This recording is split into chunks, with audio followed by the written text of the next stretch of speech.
Assalamualaikum warahmatullahi wabarakatuh. Nama saya Muhammad Razan Dewi Saidi dengan NIM 0539176331 dari UPPBC Jakarta. Video ini dibuat untuk memenuhi tugas 2 mata kuliah jaringan komputer. Sebelum memulai, saya ingin minta maaf terlebih dahulu karena saya tidak mengampilkan wajah saya karena jam saya sedang error, tidak bisa bekerja untuk merekam. Jadi kita mulai dengan CMD, yaitu CD. Untuk memaksimalkan fungsi CD, pertama kita harus tahu dari mana saja change directory itu bisa dilakukan dari directory awal kita. Jadi kita harus mengklik dir untuk mengetahui. Nah, di sini ada path yang bisa kita ambil langsung setelah user Razan. Untuk mengubahnya, CD, misalnya kita masuk desktop, maka akan terlihat directory saya akan berubah ke desktop. Ini berarti semua kegiatan dari CMD command prompt akan tersimpan atau diproses di desktop. Untuk kembali tinggal CD titik-titik. Kita kembali ke Razan. Saya ingin tetap di Razan karena itu nama saya. Lalu untuk yang kedua ada CLS. CLS berfungsi untuk mengclear semua kode di sini. Selanjutnya ada CLS tanda tanya, garing tanda tanya, dan dir garing tanda tanya. CLS garing tanda tanya itu memberitahukan fungsi dari CLS. Sedangkan untuk dir garing tanda tanya itu menunjukkan tombol-tombol atau kode bantuan yang dapat membantu kita dalam mengolah directory command prompt. Selanjutnya ada ipconfig all, dan ipconfig tanda tanya. ipconfig akan memberitahu informasi soal IP address, netmask, gateway, dan hostname milik jaringan laptop ini. Sedangkan ipconfig all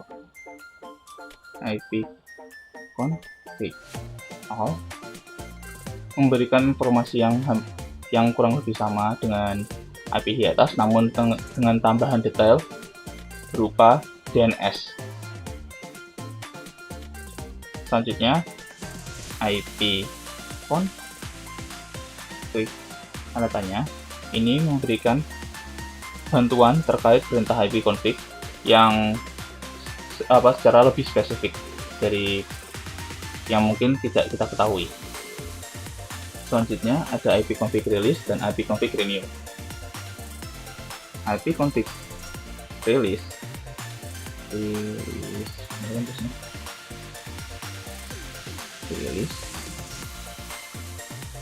akan mereset semua IP address pada perangkat saya atau perangkat yang terkait yang menjalankan ipconfig release itu.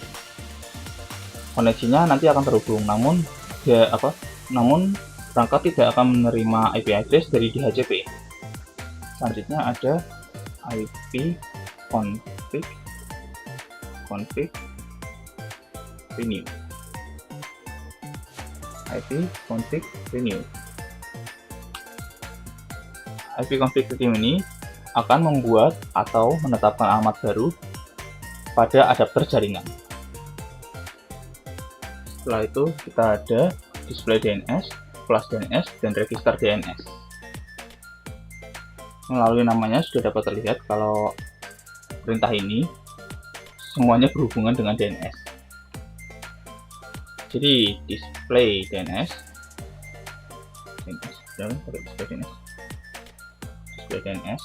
akan menampilkan DNS yang terhubung dengan perangkat kita. ipconfig plus DNS akan mengosongkan atau dengan kata lain mereset DNS pada perangkat kita. Selanjutnya ada register DNS. config register DNS.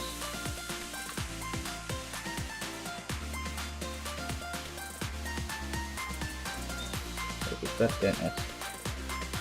Perintah ini akan mendaftarkan kita ke DNS network terdekat. Selanjutnya kita memiliki perintah ping.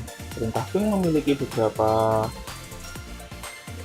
perintah lain yang dapat kita gunakan untuk mengecek ping atau konektivitas kita dengan perangkat yang terhubung dengan perangkat kita. Ping, jika kita ketik ping sendiri, maka akan keluar cara penggunaan ping, opsi-opsi cara penggunaan ping yang dapat dilakukan oleh CMG. Untuk mengetahui kecepatan pengiriman pada perangkat kita sendiri, maka kita bisa mengecek ping localhost, ya, reply-nya sangat cepat, atau ping loopback. Sebaliknya, jika kita coba menggunakan ping pada IP address yang berbeda, maka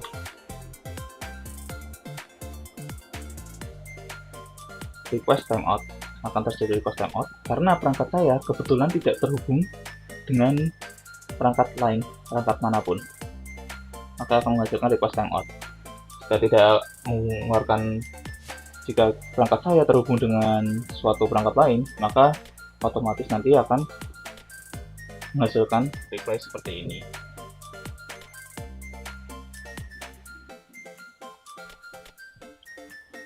Selanjutnya kita memiliki perintah netstart.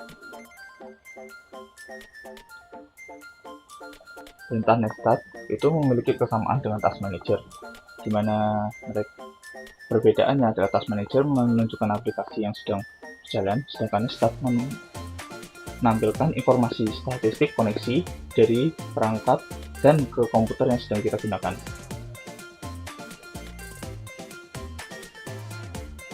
Kita lihat di sini, saya ada membuka WhatsApp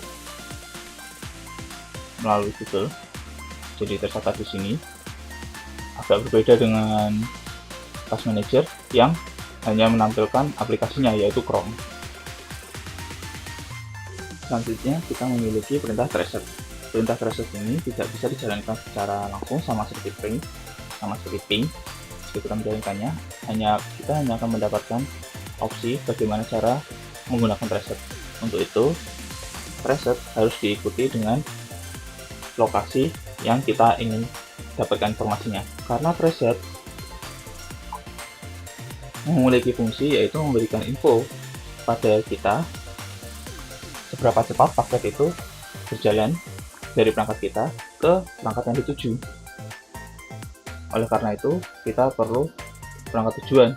Di sini saya menggunakan wikipedia.org. Maka akan terlihat tracer akan terus memberikan informasi berupa lokasi router, tipe dan kapasitas berdasarkan DNS yang dilalui.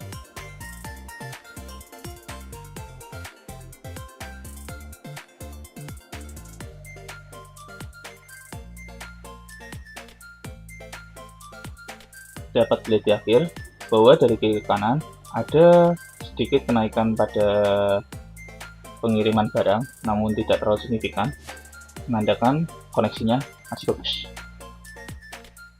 Selanjutnya kita ada perintah fetping. Perintah fetping ini mirip dengan perintah tracer, namun memiliki fungsi yang berbeda, yaitu untuk mengukur network latency dan network loss.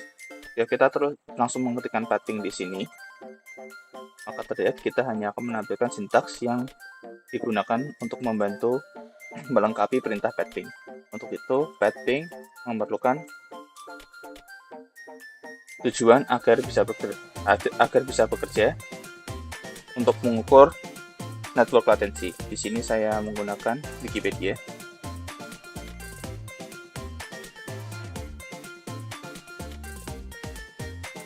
Dari yang terlihat, inilah bagaimana hasil apabila fetping sudah selesai dihitung. Selanjutnya kita punya NS lookup. NS lookup itu mirip dengan tracer dan fetping. Kita perlu target untuk mengambil info, untuk diambil infonya.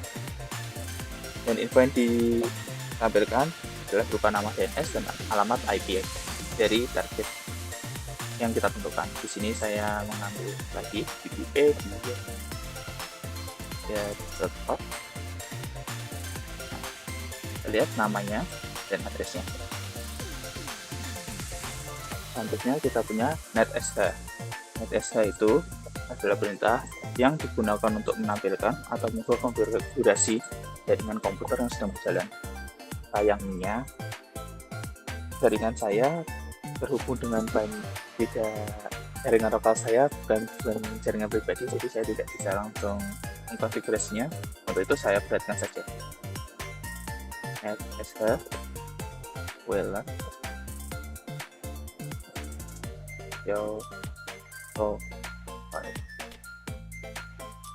seperti yang terlihat, semua usernya yang menggunakan jaringan yang saya gunakan juga ada sangat banyak, jadi saya tidak bisa asal mengkonfigurasinya. Selanjutnya kita punya perintah root. Perintah root digunakan untuk menambah, membuang, dan menukar perintah routing table dalam sebuah host. Perintah ini biasanya digunakan untuk host dalam sebuah jaringan yang punya 2 atau lebih router. Karena saya tidak punya otoritas untuk mengotak-atik jaringan, maka saya akan mengatakan saja apa yang terjadi jika kita langsung mengatakan perintah host. Kita akan memberikan perintah root, kita akan diberikan informasi tambahan mengenai perintah tambahan yang bisa kita gunakan untuk menjalankan perintah root. Dalam perintah root ada 3 perintah dasar, yaitu root print, root add, dan root delete. Root add dan root delete seperti namanya, itu menambahkan perintah routing baru dan menghapus sebuah perintah routing. Root print akan memberikan tampilan mengenai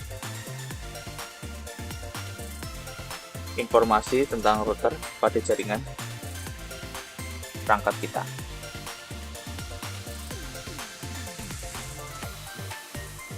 Dan terakhir, kita memiliki perintah net. Perintah net adalah rangkaian perintah yang membantu kita mendapatkan informasi soal jaringan yang terhubung dengan perangkat kita.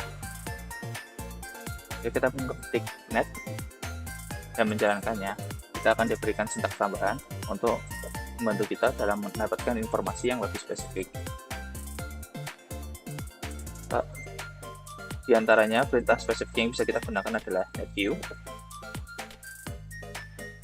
Perintah ini sebenarnya akan menampilkan komputer yang sedang aktif dan terhubung dengan LAN